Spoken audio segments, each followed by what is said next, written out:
Hey friends, Matt here. So recently, as part of the Weekly Beats Challenge, which is a challenge that sees me write one track every single week for an entire year, because I've been having a little bit less time due to traveling, I'm currently in an apartment in Florence, so apologies if it's a little bit loud. Instead of writing a full kind of song, I've actually just been setting a 10-minute timer and writing an ambient track from start to finish entirely in that 10 minutes. So in this video, what I want to do is actually go through that process live with you so that you can see my process for that and maybe learn a thing or two along the way. Now, there's only 3 rules for this particular challenge. First is that I have to use my vocals in some way, shape, or form. Second is that I have to start from a completely blank Ableton Live session, no template or anything like that. And third is that, of course, I only have 10 minutes to make this track, with the exception that I can make any final adjustments on the last listen through of the track at the very end after the 10 minutes has finished. All right, so without any further ado, let's jump right in. Okay, so I have a timer that's gonna go off on my watch. I'll also probably put one on the screen as well. And let's get started in 3, 2, 1, and go. Okay, so let's start with some vocals. I'm gonna record in my vocals here. Let's just go.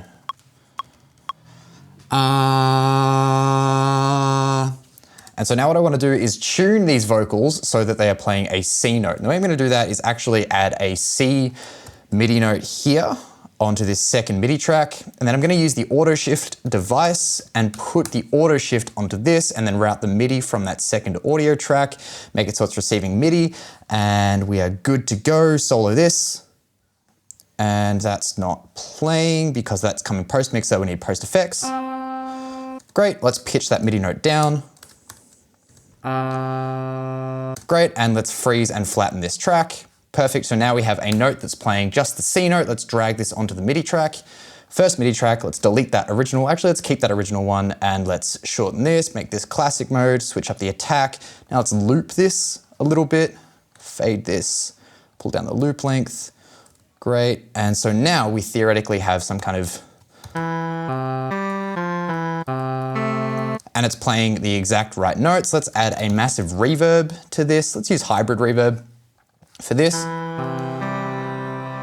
Increase the attack a little bit, increase the decay on this hybrid reverb, maybe make it 100% the algorithm, dry, wet, stereo all the way up to. Let's add an echo as well to make things a little bit more interesting. Let's offset the left and the right sides, increase the feedback, change the filter a little bit, increase the stereo in this too.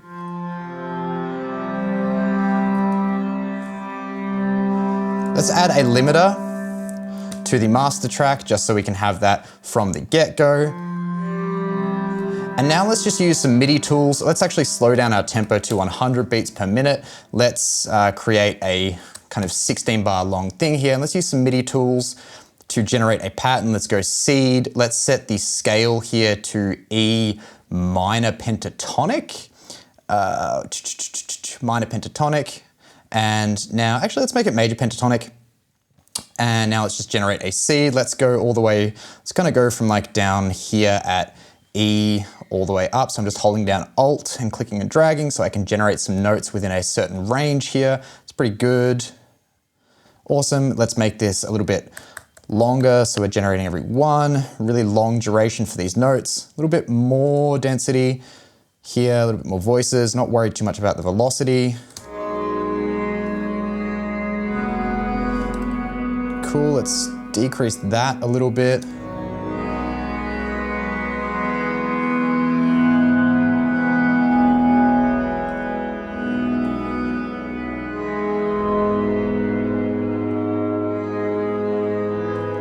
And a few more generations here, that looks pretty good. Awesome, and let's just extend this out, stretch it by 2, and let's kind of legato everything here as well. How long we got? 6.5 minutes. Awesome.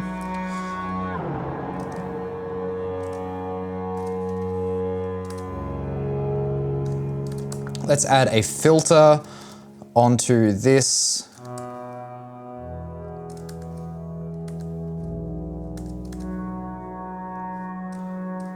Increase the attack, increase the release a little bit. Awesome, let's add a chord device onto here.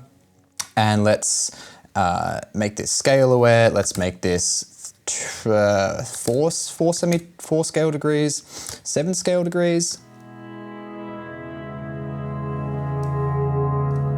Change the voices here to 20, turn off retrigger.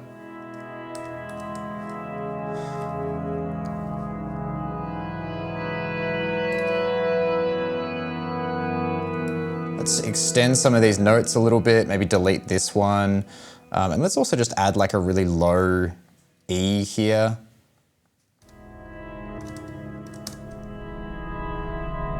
No, that doesn't work. Okay, that's fine. Let's go ahead now and let's just duplicate this and create some kind of an ARP pattern. Let's change this voice here, turn down the sustain, the attack, the decay.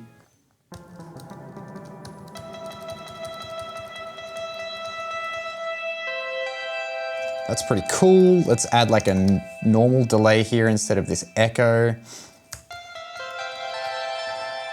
That's great. And let's go ahead and make just like a 4-bar long kind of ARP pattern. Let's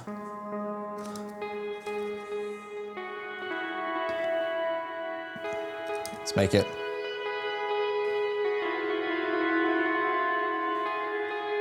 Something like that is pretty cool. And let's just loop that.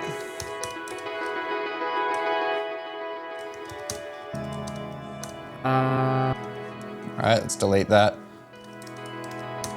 Let's extend this a little. Let's turn down this dry wet here. This reverb's a bit too intense. And let's make this double the length.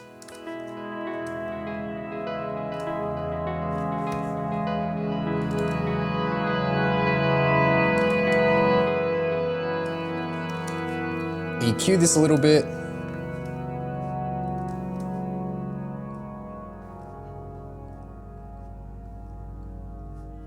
And let's extend this out all the way. And let's add some like automation to this. So I'm gonna use my simple filter. There we go. Add in some automation here. Let's just kind of have from 0 all the way up. Here we go. So we're just kind of increasing, filtering this in as we go. Let's open up the filter of this sound over the course of this as well. So we can go from quite a low filter up to a little bit higher. Let's add an envelope onto that filter. 2, let's increase the attack, maybe the amount, the decay. There we go.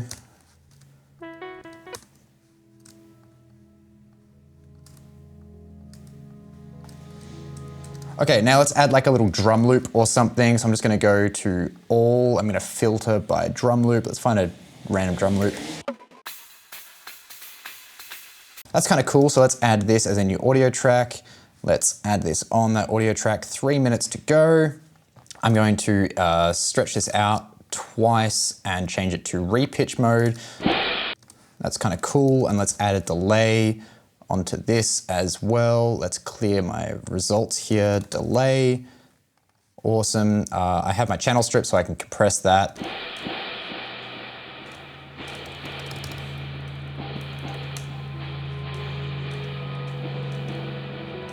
Cool, and let's filter this as well so it's really high passed and low passed.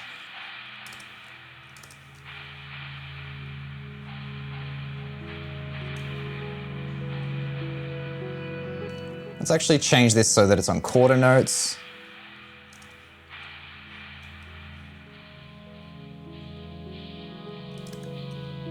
Let's make that half the length again.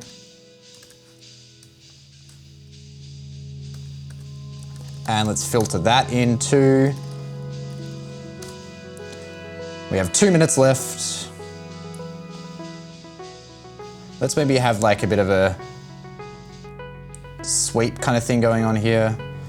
And let's make this a little bit less low passed.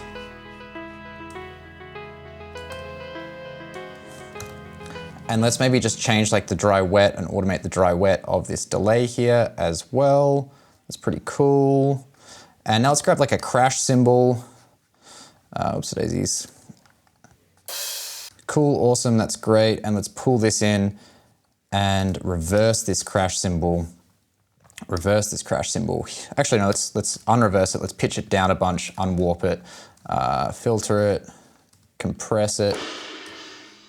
and add a massive reverb onto it. 1 minute to go. And delay on this too. Feedback. Duplicate this track, pull this over here, reverse this. That's pretty good. And let's consolidate that, and let's just stretch it out a little bit and re-pitch it so that it's a little bit different. Add some compression, cool, that's good. Let's duplicate that.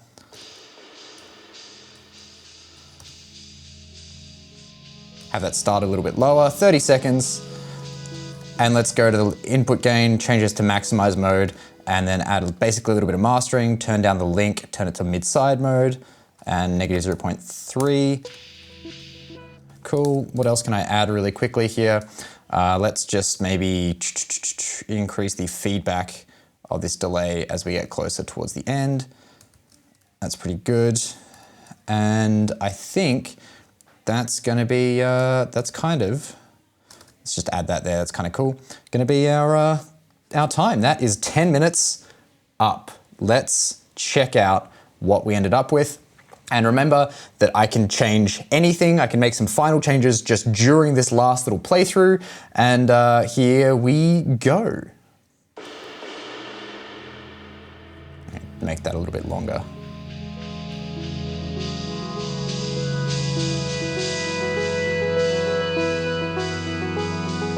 It's a bit too intense.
And there we have it. There is an ambient track in 10 minutes using my voice, some samples in there as well. I just added in right at the end, just some kind of volume automation just to pull it down at the end, that limiter. And yeah, hopefully that was interesting to you to see that process. Maybe I'll just have the final track play out here right at the very end. But thank you so much for watching. I hope you enjoyed, I hope you learned something, and I will see you all in the next video.